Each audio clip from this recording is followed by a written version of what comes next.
Everything's going okay. What's good, everybody? Welcome back to the Cloud Slayer podcast. Hope you guys are doing well. What is it? Saturday today. Today I'm joined with a special guest here, Eli. Oh man, howdy, folks. Oh man, cheers! I'll cheers to that. Thank you for having me on, Mr. Cloud. Yeah, no problem. No problem. Before we begin, question for you. All right, what's up? Do I have permission to speak freely here, or do I need to be politically correct? You can speak as correct as you want to, or incorrectly, as I like to say as well. Oh man, I'll try and be careful so you don't get canceled in like 3 hours from this going up. You know? Right. Well, I mean, I don't care. I believe in like free speech and stuff like that. Whether that's a good thing, bad thing, or whatever, or if they demand like repercussions for it, I don't think so. I think you should be able to talk your mind. I don't think that'll be an issue here. I mean, kind of related to this whole incident that we're going to be talking about, there was some stuff going on here locally that may have hit the news, resulting in some of the parties back there. Okay. For that reason, I'm not going to be mentioning certain names. Yeah. For privacy reasons as well. I gotcha. But are you going to just talk about like the situation, or are you just... you mean what's going on right now with him, or... if you want to, I suppose. Probably not good. Not good to talk about. I wouldn't want someone talking about me like that if I was there. Absolutely. So, he's made his bed. He has to live with it now, unfortunately. Right. But that's an unfortunate part you of can only life. Help someone so much. I mean, it's at the point now where you kind of think, well, he likes it. Let him lie there. Right, live and let live. Right. Mm-hmm. Sometimes it can be sad and it's hard to watch, but you gotta let them do it. Like I don't know, like growing up with my little brother, you try to help him out, but it always ends in a fight, though. So you can only do the best you can. So you do like a lot of like book. You write a lot of books and stuff like that. I do. I actually brought some copies if we can show them on here. Do a little absolutely real quick. What do you think of, or what kind of genre would you categorize it? I used to compare myself to Stephen King, but I don't think that's real fair thing to judge a newbie. I wouldn't say I'm a newbie. I've been writing probably since I was like 16. Since you were 16? Yeah, first published in 2016. Mm-hmm. And then I kind of started comparing myself to Clive Barker. Mm-hmm. And then after a couple of times of listening to some of his heavier podcast books online, I said, yeah, that's not me. I'm not quite there yet. Right. So I kind of consider myself a little bit horror, maybe a little bit more fantasy nowadays, but I gotcha. Just here are just 3 of the books. I'm currently working on number 4. We all have our own styles and stuff. Oh, yeah. Heck yeah. There's some pretty thick ones, too. Oh, yeah. I didn't realize this one was going to be this thick here. It shouldn't have been. This should have been 2 books. Okay. Legion of Monsters. Yeah. First published in 2016. 2016. That was your first one? This was the first one. First one? Nice. Let's check it out. All right. What's it about? Oh, geez. That's a lot of... most of them are short stories that I kind of wanted to just put up into one compilation right away, just to throw out there for people to read. Mm-hmm. The last story, Crossing Savage Genesis, like I said, that should have been its own book. That's like 19 chapters and 300 pages. Yeah. It wasn't starting out to be like that. Yeah. But it just kind of turned out that way. Absolutely. Heck and this is the one that's got all 5 stars on Amazon. Mm-hmm. So take that as you will. Heck yeah. I'll have to check it out. Oh, yeah. Do you have any like certain like inspirations behind the books while you were writing them or anything? We were just talking about music earlier a little bit, and that is a very big influencer on my part. Heck yeah. A lot of that would be heavy metal, hard rock genre. Mm-hmm. So, I mean, a lot of that. My artist, shout out to him if he ever sees this, X-Rad. You look at these covers and you think, man, he should be making heavy metal rock covers for CDs. For artists. Why he's not, I don't know. He should be. Looks like he should be making like some Magic the Gathering type stuff too. That too. He really should be. Heck yeah. Pharaoh Unleashed, that was published 2018. And Grave versus LaPorte Zombies. So if you live down in LaPorte, Minnesota, you might recognize some places in this one. Heck yeah. This was actually published shortly after I started working with you guys. Oh, okay. I remember you having the bin out and stuff for that, right? Yeah, we did. And it's pretty thin, but when I started writing that story, because I was going to put that in a compilation too, I said, man, we're writing this. This is going to have to be in chapters. It's going to have to be its own thing. Absolutely. So if you're cheap on money, this is probably a good place to start. You know, Absolutely. I think it's like $6 right now On Amazon? Yeah. On Amazon. Okay, cool. We'll have to get some links on that. Throw it By all down means. below. I can email him to you and we can do whatever if you want. So, what did a lot of things go into inspiring that story as well? Like, what separates them from this any of one the here? other ones? Yeah. This, well, honestly, I do kind of mention the whole saga that happened between me and that other guy and the Hairy Scaries. Okay. There is a scene that actually takes part in this book at that particular place. Oh, okay. Didn't really go into too big details on where that is. No but- spoilers here. No, not in this book, but consider this a backstory, backstage thing, whatever you want to call it on this. Heck yeah, I'm sure people appreciate it. I mean, I like to hear stuff like that. You know, like sometimes it's the hype behind the story that gets the story going too. You know, so that's freaking awesome. You made mention about like your Bigfoot experience and stuff like that. I was able to check out some of the footage that you got on camcorder, I believe, right? 2017 or something like that. That was filmed July 28th, 2018. 2018. That was a little over 5 years ago now. Right. That was a while ago. Can you go into that? What were you guys doing in this stuff? Oh man. Well, if you want to start with the first experience, we can go from there because it kind of builds up. Does that happen like years before this, or like This somewhere whole close? saga, if you want to call it that, started, and I know it's going to sound cliche, it legit started Halloween of 2016. I remember I was working at Marketplace Foods at the time, overnights, Yeah. and that guy, we'll just call him D, just to kind of protect his identity and whatnot. Was he being a D? No, I'm just kidding. He can be. He can be. He can be, but not at that time he wasn't. Amen. Anybody can be. I guess. But, sorry. But I remember he called me one afternoon. I think it was shortly after I got home from my shift, and he says, "Eli, he was engaged to somebody else at the time, and they said we were wondering if you'd like to go Bigfooting with us Halloween night." Now I've been interested in the paranormal, esoteric, whatever you want to call it, since probably age 8. 8 years old. Okay. What brought that about at that age? Just I remember I went to Horse May Elementary, south of Bemidji, and big animal lover still am, reading through all the books that they had in that one section. I remember going a little bit farther one day, and I still remember what it looked like. I don't remember the author of the book, though. It was purple in color. And it literally just had this on the cover. It was just a figure, brown in color, walking away through the snow. It was just simply titled The Abominable Snowman. And at that age, I'm sure you're pretty impressionable on stuff that you hear like that. So I thought, what the heck is this? I've never heard of The Abominable Snowman before. Right. That started it off. So mostly it's been an interest in cryptozoology. Okay. There is some interest in ghosts and all other sorts of stuff like that. But Absolutely. I mean, like I make mention about growing up around like Native people. There was like a lot of story and lore about it. You know, like the older people tell the younger people and stuff like that, like Bigfoot, or you know, like people about like abominable snowman and stuff like that. You know, it's all very interesting, and sometimes you know, like people actually have like encounters per se. You know what I mean? So, and I know you may mention like to me while you were telling me about it, while you were handing me the tape and stuff like that, like you feel like some people kind of judge you for it, you know what I mean, or stuff. I have, and I won't mention the business there, but there were some words thrown around at my previous employer that I was a drunk, that I was a liar.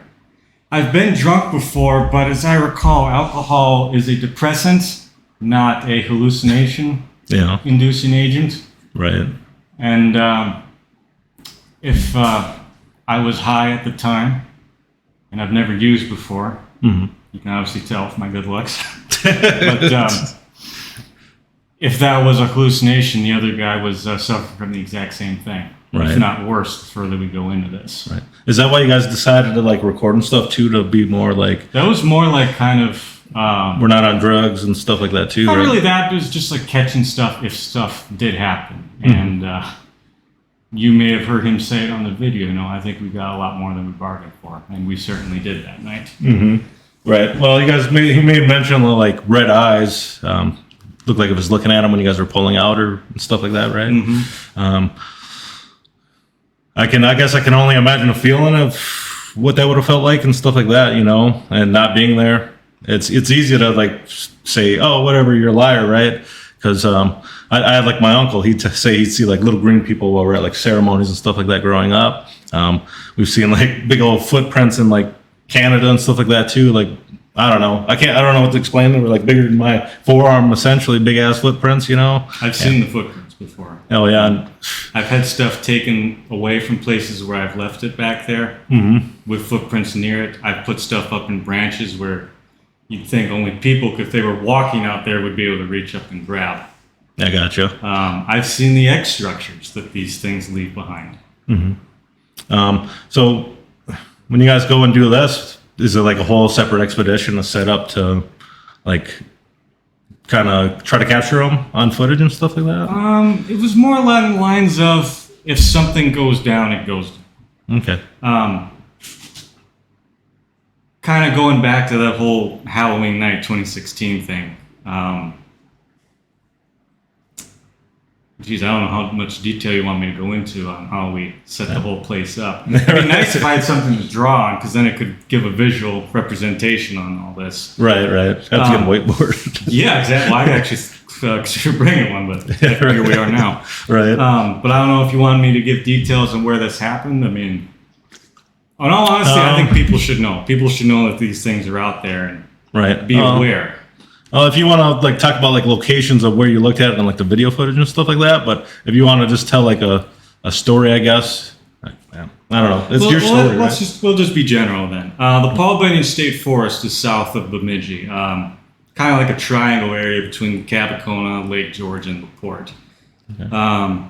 And when Dee called me, he told me, I've been talking to a lot of people prior to this, because he used to do construction work of some type out there, and I'm not going to speak for him to say exactly what he did because I don't know the specifics. Right.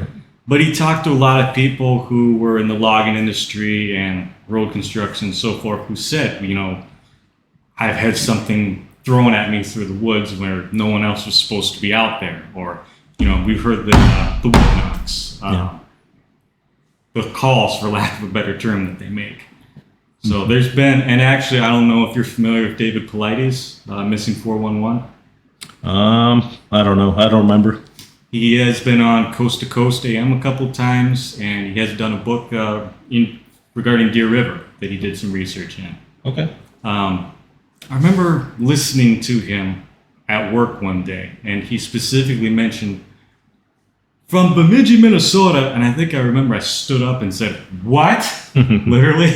Yeah. And there was a news report coming back from, I believe, 1902 from that area. Yeah. So they've been back there for a very long time. Right. Perhaps longer. Heck yeah. Holy man. That's kind of scary, but yeah, it is. Oh. What I don't know.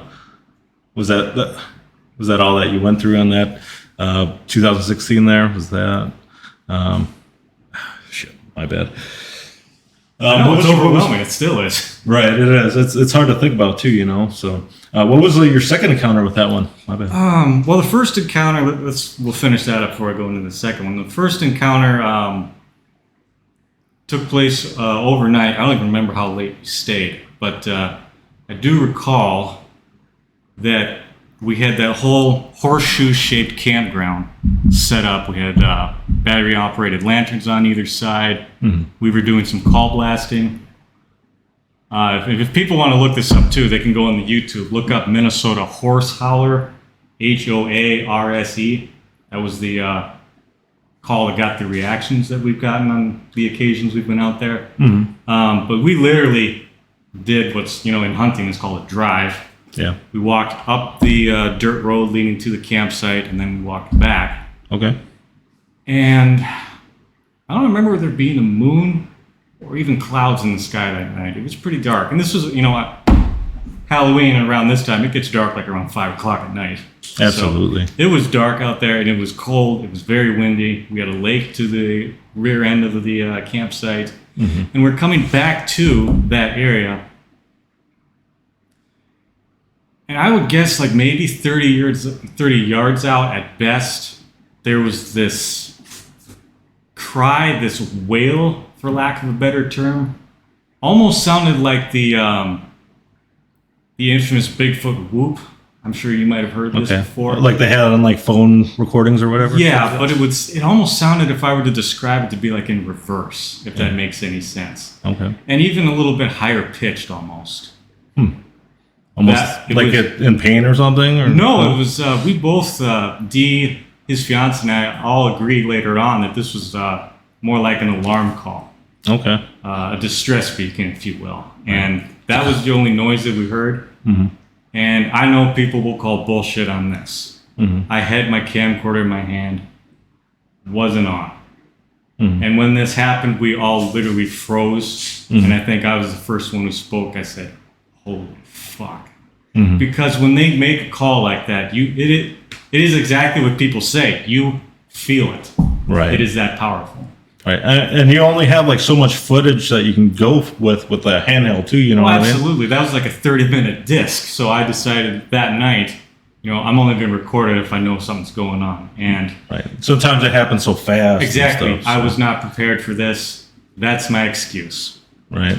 I mean, that I don't have on film. I can see that. Like I see some weird stuff with like the stars at night sometimes, and it's like. I think I watched one of your shows recently, and you mentioned the UFO, for lack of a better term, that you had seen. Yeah, I was like working at Walmart back in the day, but it looked like a meteorite. You know what I mean? It was weird. Big old ball of, it was just big old flame. It was. My dad and one of my little siblings were in the back, and oh man, we all were scared, and because we were driving on the way home over here. It was right by that cemetery. We seen it. We came over that hill. So we were coming up to the hill. We could see it kind of in the distance, but it went through the tree line and disappeared. It was almost impossibly fast to be like an airplane or anything like that. So we get over the hill, and then all of a sudden it's like twice as close, but it was like almost down to the road. Then shot out, and we almost hit some little baby ducks and everything. It was like, oh, watch out for the ducks, But you see where I'm coming from. Yep. You're never ready when the shit goes down. Never. And plus, we didn't have really good phones at that time. I think this was like 7 years ago too. So it was like, man, it sucks. Even now, you get a good phone, you're not ready or prepared to see some shit driving on your way home. So, as good as our technology is now, think of what the military might have. Right. But I mean, even still, like, do they have something like it'll record all day without being like hooked up to like a direct power line, a power source and stuff like that? Maybe for like a few hours, maybe 4 hours, I'm guessing, Tom. But if anything happens after that, they're not going to catch it either. So, or if they're up in an aircraft or something like that. But I don't know. It's hard because they were coming out talking about that stuff too live on YouTube the other day, I believe. Yeah, there's actually, I believe the Senate is having discussions on this stuff right now. Mm-hmm. Yeah, they were saying like about 95% of them go undocumented or something. And you wonder why. Yeah, I wonder why. Right? Yeah, you get chastised, you get chased down. You get tired of it, and you just quit talking to people about it because it's like, what's the point? Right. But I will say this, if having experienced what I have now, I'm more apt to believe someone if they come forward and tell me something until they give me a reason to not believe them. Right. Because more often than not, and I'm speaking from personal experience, people aren't just going to come up and say anything unless they trust you. Absolutely. Like, unfortunately, that's where we're at right now. It is, but for good reason though too. At the same time, because some of these people, they get treated like shit. So who wants to be treated like shit? Not me. I've had enough of it.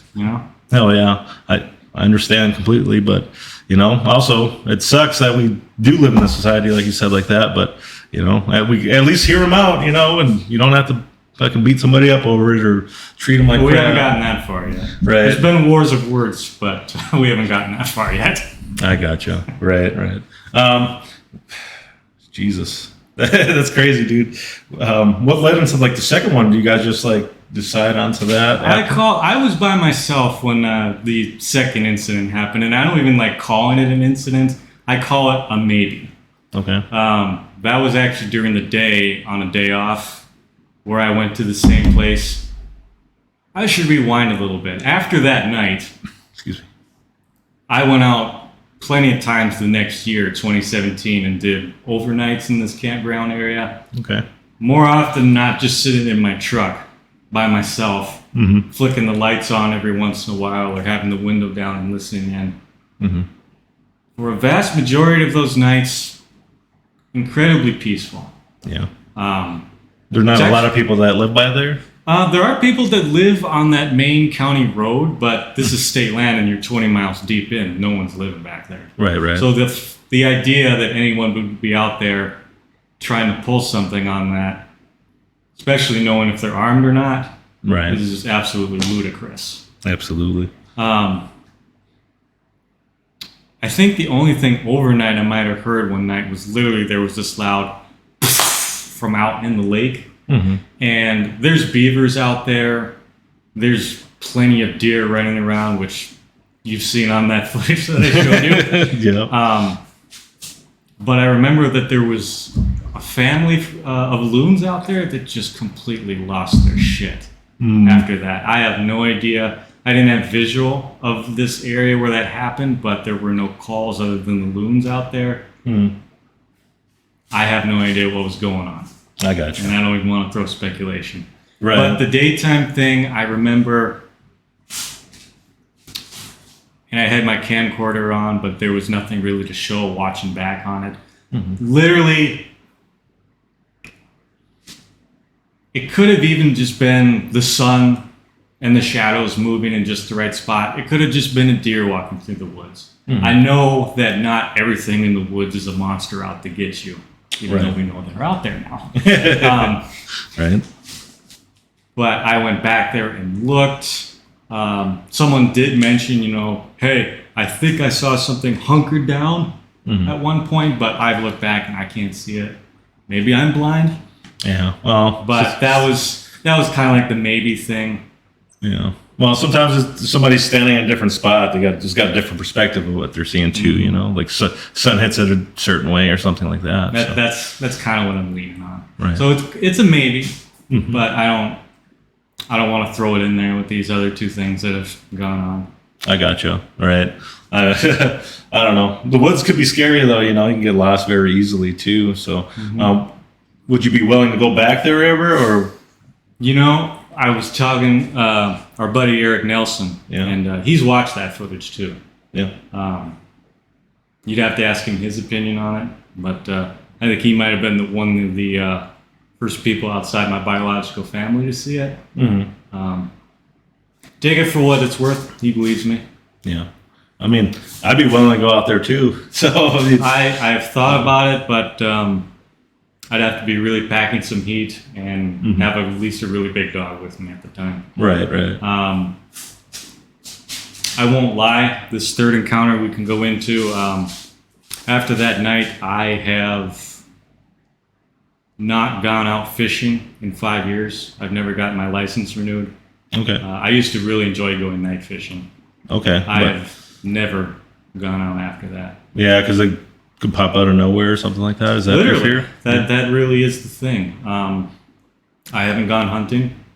I got asked once, Eli, are you going hunting this year? No. Why not? Because I'm not getting eaten.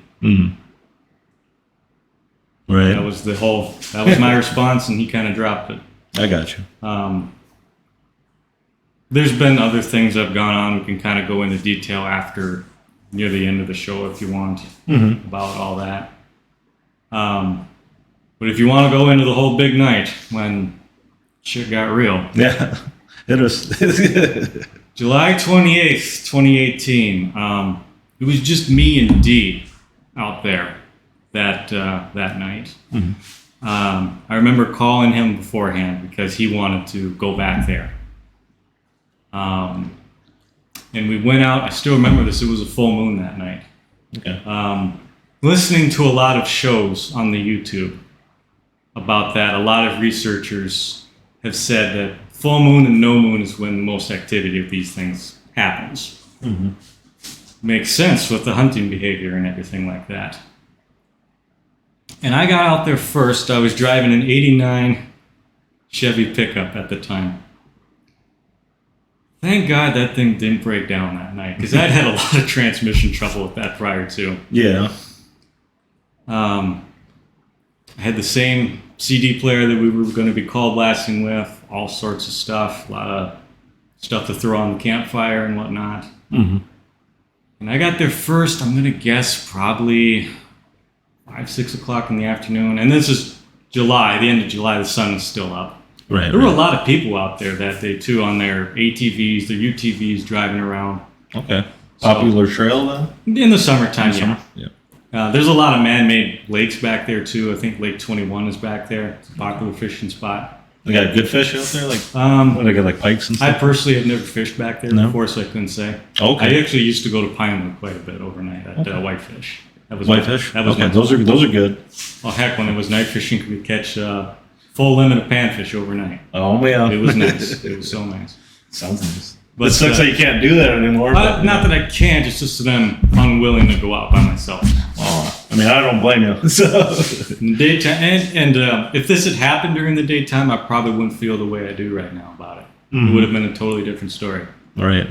But I remember I parked the truck out, and I got out. And you'll probably know how this feels when I describe this. You've ever had that feeling in just the pit of your stomach that something isn't right, but you just don't know what it is? Mm-hmm. It's a horrible feeling. Absolutely. I imagine it's what a prey animal feels like. I know it's like what a prey animal feels like when the predator's watching it now. Mm-hmm. Instant dread is the best word to describe that. Got out, opened the tailgate, started getting all my stuff ready. I guess maybe a half hour later, D showed up, and when I saw that he had shown up on his motorcycle, my first thought was, oh man. All the times come out. I know you're having trouble affording gas, but seriously, dude. And I didn't say this out loud, but that was honestly what I was thinking. But he got out, and after a little while, that feeling of dread kind of went away. But I agreed beforehand that we should actually have the same kind of setup we did in 2016. Okay. Made sense. We got action that night. Let's do it again. What's the worst that can happen? Yeah. A lot worse. So we had the 2 lanterns, had the campfire going. There's that picnic table right next to the campfire. So we had the CD player on, exact same CD with the calls on it. We had buckets that we could douse the fire with whenever we were going to leave. We were ready to just put it out. Right. And I remember the way that we parked our vehicles. My truck was facing one way, and he pulled in and had his motorcycle facing the other way. This is important when we get down the line here in this story, the way we're parked. So please try to keep that in mind, folks. And prior to, while the sun was still up, we went down the road literally looking for wood to throw on the fire. Yeah. Like we actually got some pretty big birch logs that were, I don't think they were completely rotten, but they'd been lying down for a while. Okay. So we were burning those. I remember I showed him how to make char paper. Is that what it's called? Char cloth. Char cloth. I showed him how to make char cloth that day. Start the fires easier and stuff. Yeah, I'm a prepper. That's sort of the thing that I do too. Yeah. So in case shit goes down, and You it might, never ladies know. and gentlemen. Heck yeah. But he knows how to do that now. Heck yeah. So I was showing him how to do that. When on our way back, and this is when I first pulled the camcorder and filmed that out, we missed it on our way out. I saw it in the ditch on our way back. The remains of a white-tailed deer that looked like it had been basically massacred. I believe you guys had that on footage too. When you guys had the carcass and stuff. Yep, that was the first thing that I shot that night on the camcorder. Still had a lot of the fur on it. Right. It was kind of looked like a bird when it gets hit with something like. Pew! Absolutely. Yeah. But I mean, just scatter all the bits. Real close to the road too. And there was a game trail going by, if I recall right, because Dee pointed it out to me. Looking back on it now, I kind of like to think that thing may have been left there for a reason. Read between the lines on that, if you will. touch it or manhandle it in any way. But went back, basically had a good time until the sun went down, and that's probably 9:45. Okay. Is that when you guys, when it flicked back on and you guys were like going to douse the fire? Yes. Yeah. Because you said you guys heard some really loud bangs. Yes. We started call blasting back in the state forest area. The trees are so thick that you can't see the full moon out there. Mm-hmm. And it was a full moon that night too, like I said. But we had no moonlight out there. Yeah. It was still like the leaves were still green on the video. Absolutely. So Yeah, very thick. heck yeah. If it had been over the lake, it might have been a different story. But I remember it was going out on the highway that night. It was facing that way from us. Okay. But I remember asking Dee, I said, what time is it when stuff started going down? And I had the camcorder on recording the action that happened. I think he said it was like 9:50. Mm-hmm. So we did not wait very long at all Yeah. for us to get some attention. And you've stayed out longer past this time before there? I've been out overnights. Overnights? Yeah, from like, I would imagine 9 o'clock to 7 in the morning. Nothing by myself. Right. Whether it's just two people or more that attract more attention, Yeah. I have no idea. Or like you said, like more activity around the area could have helped too, you know? Mm-hmm. But we were doing that call blasting, and since it was on a CD, I remember, just to add a little bit more realism, I was hitting pause, wait a few seconds, play, pause, play, just to make it sound more natural. Okay. Again, viewers at home, you can go and watch this on the YouTube, Minnesota Horse Howler, and you'll hear exactly what we played. So shortly thereafter, and I'm going to use directions just relating to us, because I did not have a compass in my hand at the time, so I can't say what direction it rightfully came from. Yep. The two are northeast. Dee actually thought they were gunshots at first. Mm-hmm. I'm convinced it was rock clacking. Okay. Nowadays. Very loud, very deafening, but from a ways off. Gotcha. And it got quiet for a little bit after that. But at some point, closer to 10, and I don't want to upset anything here on your table here, so I'm not going to hit it full bore. Please don't. But, from across the road, solid wood knock, Oh. which we could audibly hear. And we didn't even know if it was just us hearing things at the time. Yeah. Kind of going back to my childhood and early adulthood interest in this, you think this is never going to happen to you when you're reading or listening to stories. Right. It's a lot different when it's really going on. All the adrenaline, all the emotions, all that shit carrying on at one time. And the crazy thing about it was that only hit me afterwards. Yeah. That whole realization. Jesus Christ, what the hell did we just get out of? I don't know. It seemed like you were really kind of happy, like you were like, oh, kind of worried. I was when the you're talking. one, I think, who had to have the sound mind at that time. But there was that one knock, and then it came again. These weren't all in rapid succession. Okay. There was another one that came from across the road, and then shit started to get real, and that's when it got scary, because then it happened from over here to our immediate west, and then a little fainter to our east. And then again from over here, and it just kept going. Yeah. At one point, I do recall there was a double knock across the road. I don't know if that was like a signal, or maybe Dee thinks they're smart enough to count. So maybe that might have been a signal. Hey, there's two people here. So keep your eyes open, kind of a thing. Right. That was when the howling started. And I have struggled for years to try to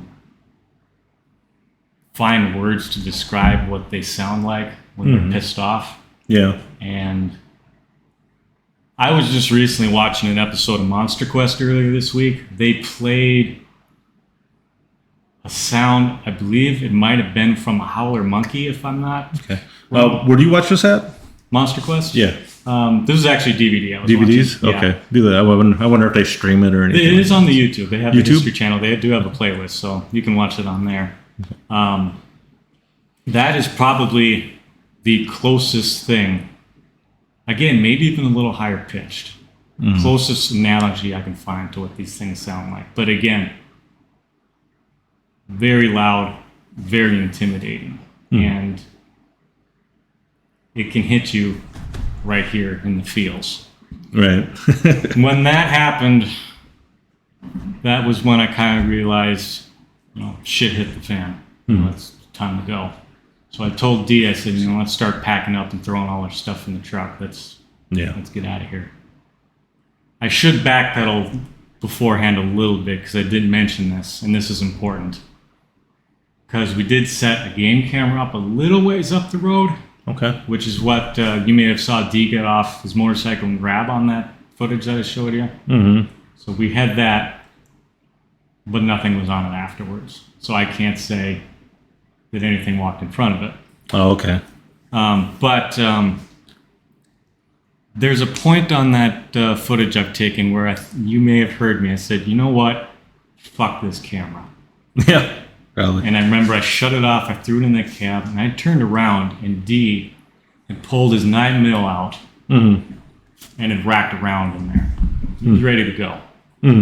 I saw that and I thought, you know what? That's probably a real damn good idea. And I still carry a 357 revolver with me, double action, so I don't have... I literally don't have a safety on my everyday carry. Right. But if you don't cock the hammer back, it's an extremely heavy pull. I mean, you could notice it's just dry firing it. Okay, so you gotta cock it first? You can, but you don't have to. Don't have to. Okay. That was one of the reasons I bought it.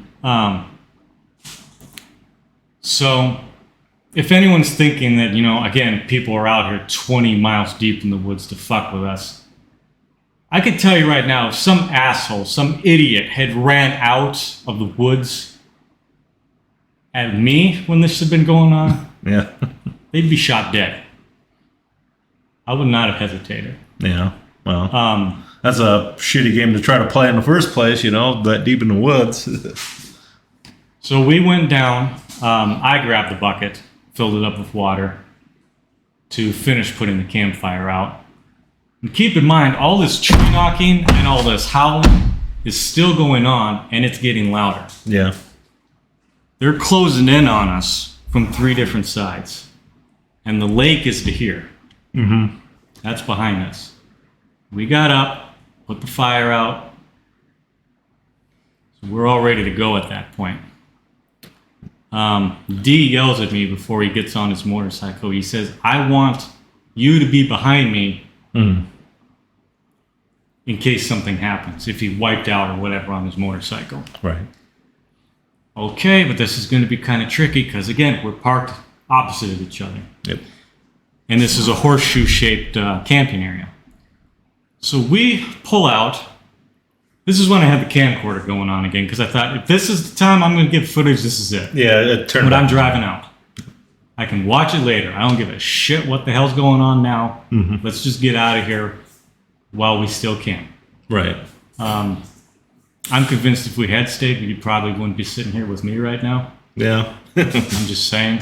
Right. Take it as you will. So I pulled out here at that end of the horseshoe, and Dee is over here. There's no stop signs here, and very little traffic goes through here. You can go from the county road and get to LaPorte eventually, I believe. Okay. But not a lot of people go down this road. Okay. You could barely get 2 vehicles side by side in opposite directions down there. Dee pulls out real slow and goes past me. And he stops and picks up gets off his motorcycle to get the game camera. I remember yelling at him outside of not yelling, but just talking to him loudly outside of there. And he looked up at me and he goes, "Cover me." Okay. I think you did say you had a 6 and stuff like that, right? Yeah, he did. And he went and got the game camera. How that man had the balls to go out in there and do that, I'll never know. Mm-hmm. He's, despite what's going on now, he's probably the greatest guy I know right now. So if you do ever see this, hats off to you, bro. Mm-hmm. But he got on the motorcycle, and I followed after him. It's funny watching that back, because certainly it felt like forever. Going down that one road and then getting on the county road and then finally getting to the highway. It felt like fucking forever. Mm-hmm. But if you watch that footage, I mean, that's all compressed in like 30-minute time span. Yeah. Even though I'm cutting and here and there on when stuff's going on. Yeah. Hell yeah. When your adrenaline starts going, it's like time slows down almost, you know? Yeah. Like that, so. It is exactly that. It's just your brain is just processing all this stuff, and just time literally just slows down. Because you start saying like, "Oh man, we shouldn't have came. I knew it was going to happen," and stuff like that too. Yeah, so. It was just that horrible feeling I had. I just had a premonition, if you will, that something bad was going to happen that night. Hell yeah. Usually that's what happens too. Is like you're like, feels like it's a pop off today. It was, and it didn't happen until I got out of the truck that evening. But hell yeah, that was about it. Shit. And you haven't been out since and stuff like that? There was one time. One time? I don't know if you want to go into the immediate aftermath of this. You can. I've seen you guys pull off to like the side of the road and stuff like that. There is a gas station not too far from this area that we pulled into. Mainly just to collect our wits, I think, was what our plan was. Yeah. I got out of the truck, and I still have this on footage. When I watch it back, this is usually where I shut it off, because I don't like watching this part. I got out of my truck, and I looked at him as he got off his bike. He looks at me, and he goes, "What kind of fucking Squatch has red eyes?" Mm-hmm. Yeah. He, D, for lack of a better term, had a mental breakdown right there. And to try to paint a picture of this guy, he's probably anywhere between 6 and 6'3", 200 pounds. Mm-hmm. Pretty big, solid dude. Covered in tattoos. He's your stereotypical biker with the full beard. Mm-hmm. I saw this guy cry like a little kid on the hood of my truck. He was that scared of what he saw across the road from him there. Right. Oof. Well, I mean, if it's a Bigfoot, man, there ain't nothing you can do. Those things are like apes. Do you want me to describe it? Because apes on crack, you know what I mean? That he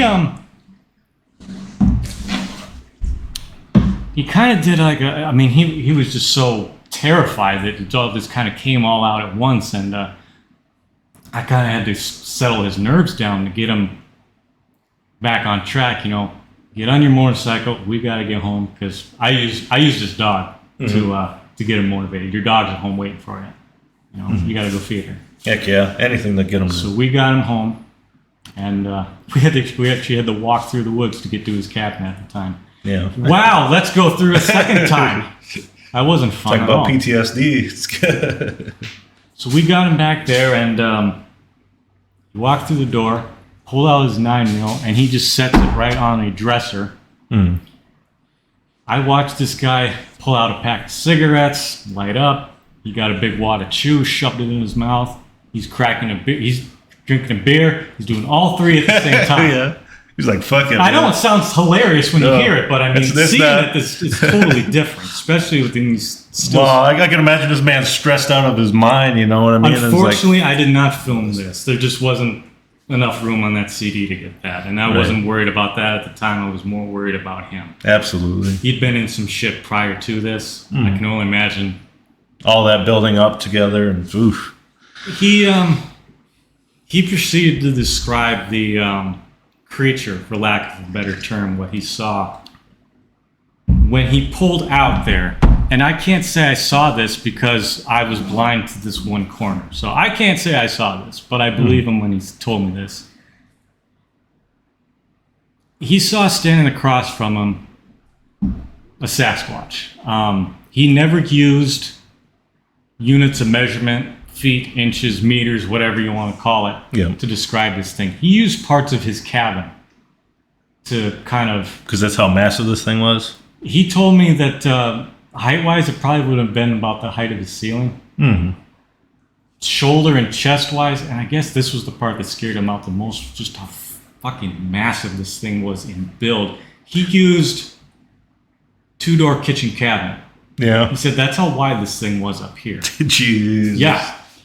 And he said, it was built like a bodybuilder, literally V'd out at the waist and again out at the solid legs. muscle, man. Oh. Absolutely. All black. Mm. Black skin with black fur over it. That's how close he was to see this. Mm. He turned his headlight actually, and when he did, he lit the sucker up. Mm-hmm.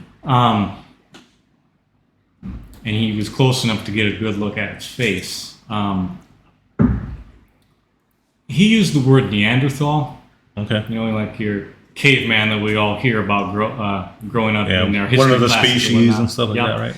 That's what he used to kind of describe it because he said it had a brow ridge that kind of came out. Mm-hmm. He said human-like nose. I don't remember if he said he got a view of his ears or not. Okay. They have like fangs and stuff like that too, He or described facially, and this is kind of going back to saying it was on drugs. He said it looked like a chimpanzee on steroids. He said the face was kind of stretched out, you know what I mean? Yep. So the mouth was a lot lower in comparison to the nose, where it is on a human being. Yeah. And he said when he lit it up, what got his attention was that he saw red eyes.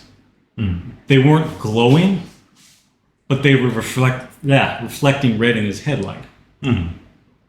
And especially like animals, you can see it in their eyes where they're light. Like if they're happy, they got green, but when they're ready to be defensive, they kind of turn red. Well, I wouldn't say that.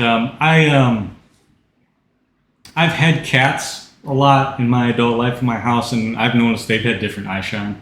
2 black cats, one had blue, one had green, one had yellow.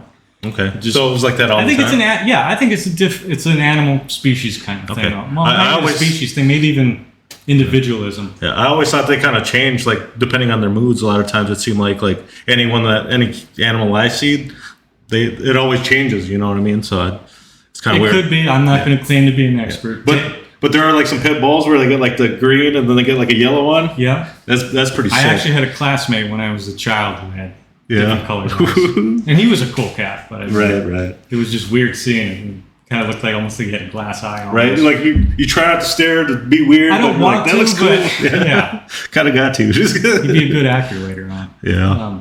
But he lit this thing up, and its eyes reflected red at him. And do you ever watch any kind of nature documentaries or anything like that on wildlife at all? The reason I ask. I grew up watching a bunch of different ones, but I just don't really remember it. If anyone is familiar with primate behavior at all, specifically in Africa, a lot of the great apes it's a defensive / threat posture. They will actually roll their lips back and show their teeth. Mm-hmm. It's a posture that says, "This is what I'm going to use to hurt you if you get any closer to me." Mm-hmm. It's really disturbing on some of the photos I've seen of them doing this, because a lot of them actually roll their eyes back in their head when they do that. Mm-hmm. It's really disturbing. I got you. That's what he said this thing did to him. Mm-hmm. Just peeled the lips back, bared its teeth at him. Oof. And he said its teeth looked like a human's, just so much bigger than ours. I gotcha. And that was why he said that he drove by so slowly, because he was taking this all in, but also didn't want to piss this thing off. Mm-hmm. I gotcha. And when he was driving by it, it turned to follow his movement, to watch where he was going. Mm-hmm. Are you familiar at all with the Patterson-Gimlin footage, 1967? I don't know him specifically, but I've watched a lot of footage. Okay, so this is the infamous footage from back in the day of the Bluff Creek in California, where the one is striding along, turns and looks back at the waist to look at the guys filming it. Okay, yeah. That's what he said it did to him as he drove past it. It did not turn its head like we would to follow movement, Right. He said it actually turned its whole upper body like this while glaring at him like that. And that's what really for lack of a better term, scared the shit out of this big dude. Right. Oh man. He's been through a lot of things, which I'm not going to go into detail on here, but I think I don't think he'd agree with me here. I think he was full of himself a lot at that time, and I think he got the fear of God put into him that night. Got humbled? Absolutely. Mm-hmm. I'll admit to it. Right. I mean, you see something that, like you can't really explain, and you see it, and you're like, yeah, fuck, what is life? You know what I mean? You just feel helpless, and right. Somebody that's that size of a human being, 6 foot, 200 pounds, He's a big dude. You're a big person. Yeah. So people still don't believe we're related, right. But I mean, that's just the way it is. Absolutely. But he was telling me this. Excuse me. Jeez, need to take a power juice here. Right. Oh man. And he's telling me all about this in the cabin. I think we got home at midnight, or to his place at about midnight, and I left maybe at 2 a.m. That's how long I was staying there. And I remember before I left, I said, "Don't do anything fucking stupid with that gun there. Don't you dare fucking do anything." That's how freaked out he was. Right. So I went home to the woods by myself. Yeah. To get to my truck, and then I went home, which is probably about a 20, 30-minute drive. And that's when it hit me. I remember all of a sudden my legs were just... wobbly? Yeah, doing that number. All the way home. With little to no traffic out on the highway. Which I'm not unused to, working night shifts a lot in my life, but got home and got all my stuff out of my truck. I don't remember putting it back that night. I fell asleep on my couch. I didn't go to bed that night. Oh man. I think I woke up like around 9 a.m. in the morning. Sat up. I said, all right, well, they're real. Deal with it. Right. And I remember placing a phone call that morning, and his mom answered. And we kind of touched base, and I talked to her, and I said, well, I just wanted to ask, is Dee okay? Yeah, he's all right. He told me what happened last night, Eli. Yeah. I said, everything you said is true.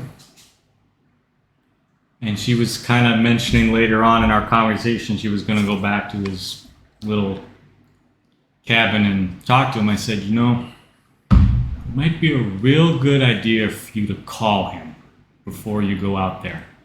Because I don't blame the guy, because I'm kind of feeling it right now, even though I'm 20, 30, however many miles away from where this happened. I think D is probably in the mindset where he's going to shoot first and worry about the consequences later. So you might want to call him first before you go wandering on out there. Right. Especially not announced. Right. Probably on edge. So yeah. You don't want no accidents. I've never seen him like that before. I hope to God I never do again. But right. Seeing a guy like that go into that kind of response is just gets to you. Absolutely, man. I can only. And me having to be the older one and kind of level-headed, walk him through it. But, and you don't know what the hell's going on either, So. Yeah, exactly. Oh man. But you did ask if I had gone out there afterwards. There was one time, 6 months afterwards, where I kind of just wanted to see what would happen. It was not an overnight thing. I was not back there for very long at all. Okay. But I remember at the time I had a coworker who's had her own experiences, and I forget where she lived. It's far north of, it's like a North Home area almost, where she's had some stuff go on. Okay.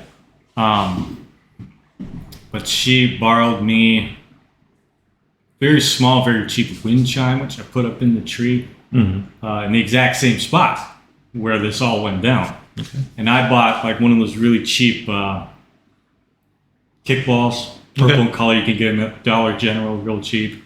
I put that in the ditch on one side of the road. I left the wind chime up in a branch on the other side. Okay. And I remember, I know people will probably say this is stupid, but I remember just turning towards the woods where we had calls come from and where that one had been standing. And I just said out loud, I don't know if you remember me. Mm-hmm. If you're out there, you ran me and D out of here a little while ago. Consider this a peace offering or whatnot. I'm out of here. All right. Those aren't the exact words. That was about what I remember of it. Okay. I got you. And I was just going to go back to see if they were gone. Because you hear people gift these things. Mm-hmm. They'll leave something and then they'll have like a feathers or a stack of rocks or God knows some kind of like offering or something? Yeah, trading. Because you hear Native Americans back in the day, they were another tribe. Yep. We traded with them. We warred with them, But I remember the next day, incredibly rainy out here. And I thought to myself, yeah, those are some really soft roads out there right now. It's probably quite the quagmire. I don't feel like getting stuck out there now, knowing what's out there. Right. So I waited for the day after. Drove out there. And I first noticed when I got out there, and that's when the whole chills and everything started up again. Mm-hmm. Kickball was gone. Okay, well that could be anything. Someone could have drove up and picked it up. A wind could have blew it. Who knows? Yep. Got out. Wind chime's gone. Mm-hmm. Okay. Looking around, and I saw 2 tracks in the middle of the road. I could show those to you. I still have them on my digital camera if you want. Were they big footprints? Yeah. It was a very large humanoid-looking footprint. I took a picture of it, and it's larger than my shoe print. Uh-huh. One was on one edge of the road, and one was damn close to the other edge of the road. Mm. It's a hell of a stride. Right. Unless they're run jumping.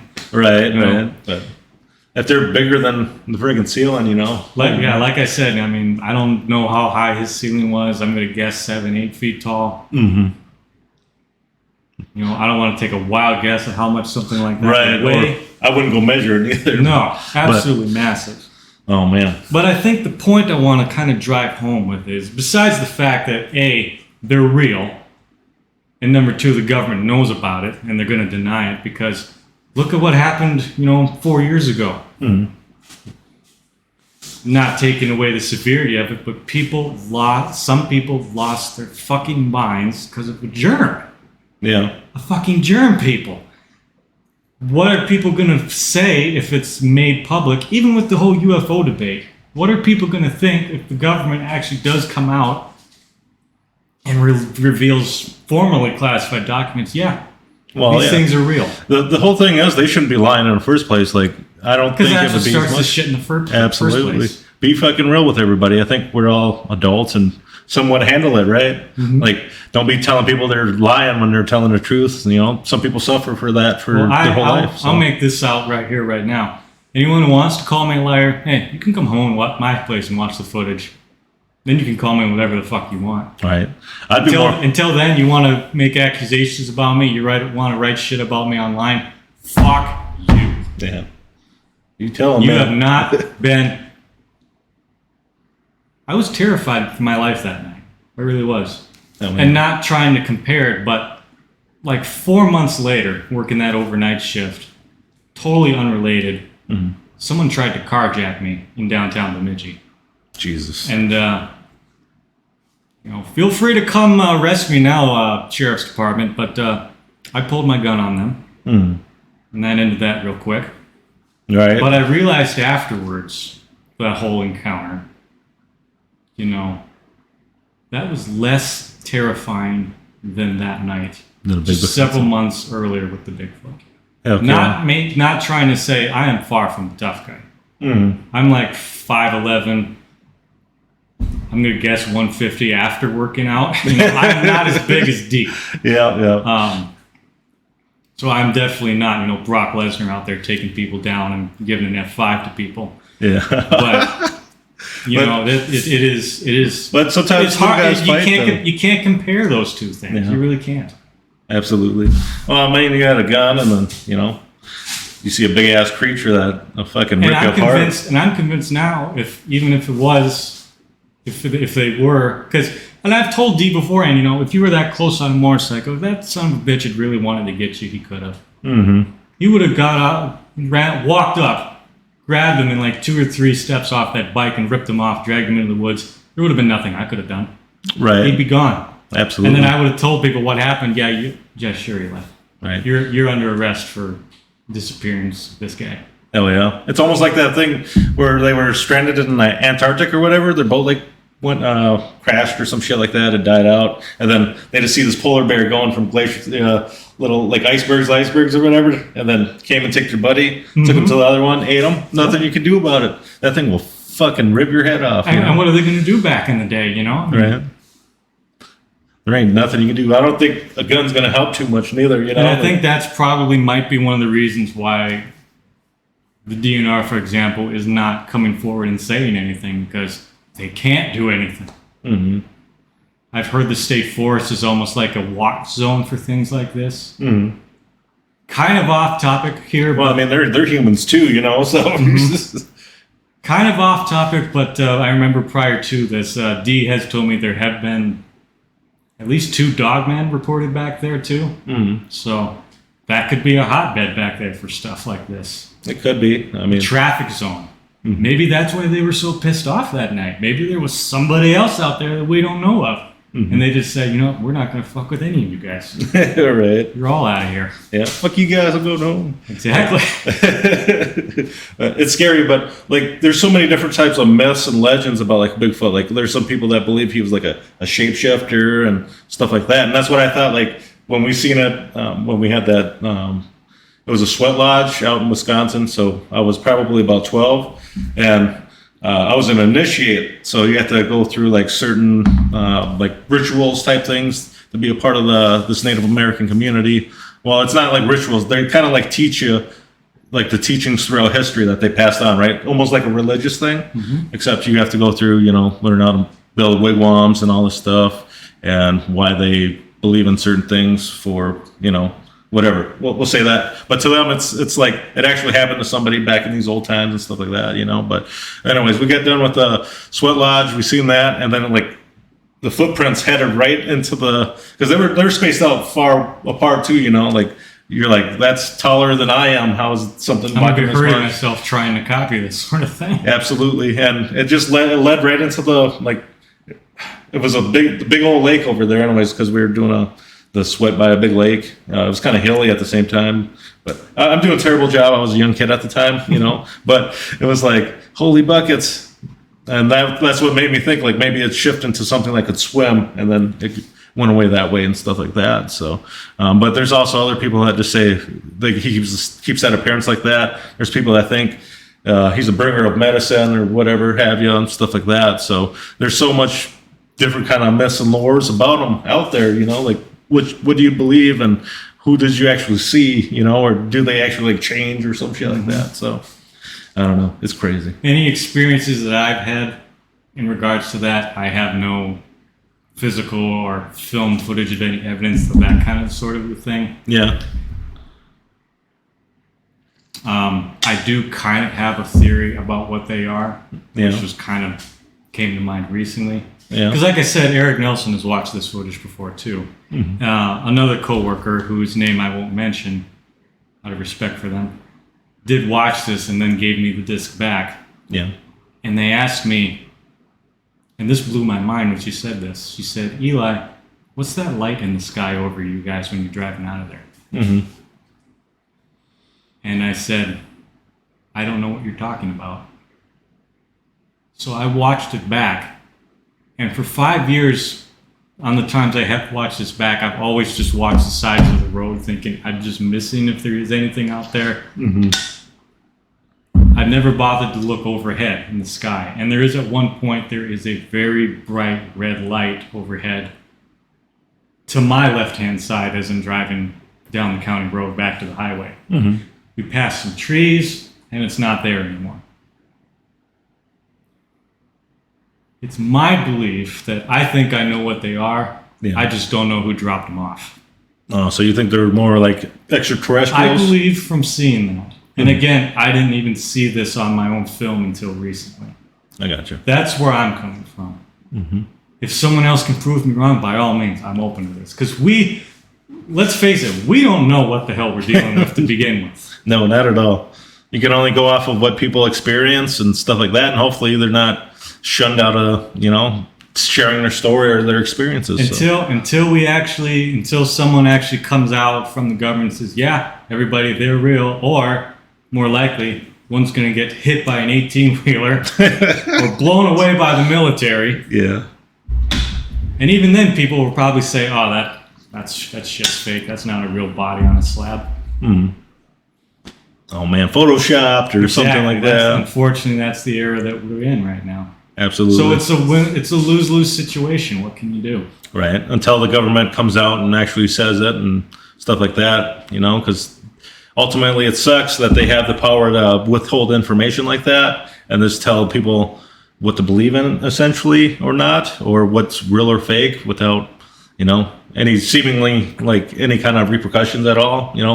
Any normal person does it, it's bad, but we're the government. We can just tell you lies and you got to freaking follow it. I don't think people respond very well to that. And, good people suffer for it too. I think people are finally standing up to nowadays, especially what's happened the past few years. Heck yeah. I think a big component of that is that, people are just so used to authority figures, we just assume they're right. Right. And I think a lot of that is no one questions authority anymore. Yeah. But that's also a good thing about technology, because a lot of that stuff does come out because of stuff like the Joe Rogan podcast, and just a platform for people to share those stories too, you know what I mean? And get those out there and, essentially, put people on aware of it, that our government isn't perfect and it could be lying to us, So, and I don't know, some people, they're going to go by the government no matter what, and other people are going to see it and call the bullshit when they can, and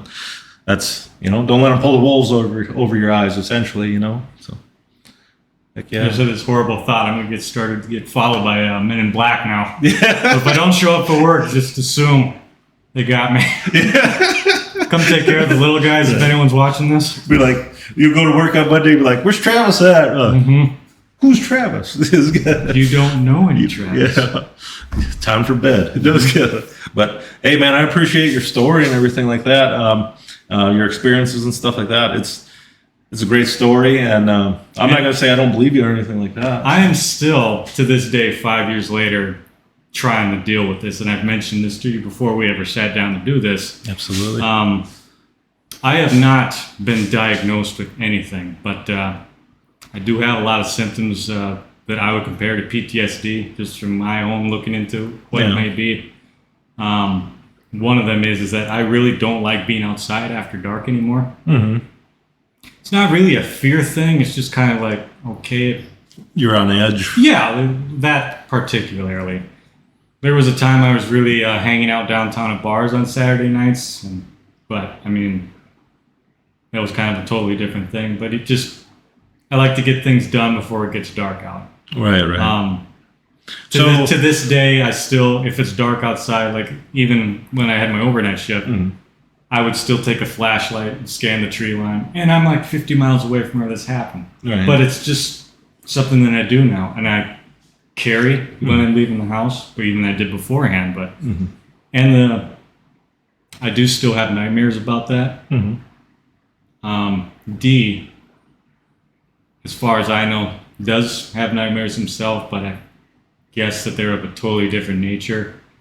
His ex-wife told me that he would actually dream like he was fighting something off. Okay. And he never told her about this until I actually mentioned it to her. He just kept tight-lipped. Okay. She had no idea that this ever happened until I said something. And a lot of that was me trying to get it off at the time. I need to talk to someone.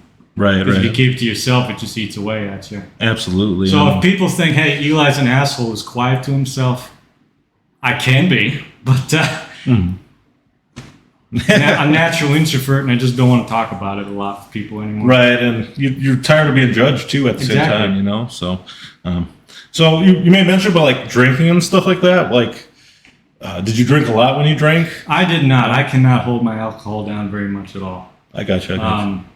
What keeps you away from it? Is it just like the shitty feeling that it gives you, or was it? I never have, because quite honestly, I've always had better things to spend my money on. Yeah, that shit's expensive. I've made it quite clear to a lot of people, it is my full intention to leave Bemidji at some point and never come back because of some of the experiences I've had, particularly with law enforcement. But and I kind of see a lot of bad things going on in Bemidji that I just don't want to be a part of. Where would you move to then? Oh man, if money were no object, I'd be in Alaska right now. Yeah, You folks would never see me again. there's a lot more woods out there, though. There is. Maybe I'd be by the coast. Who knows? Never know.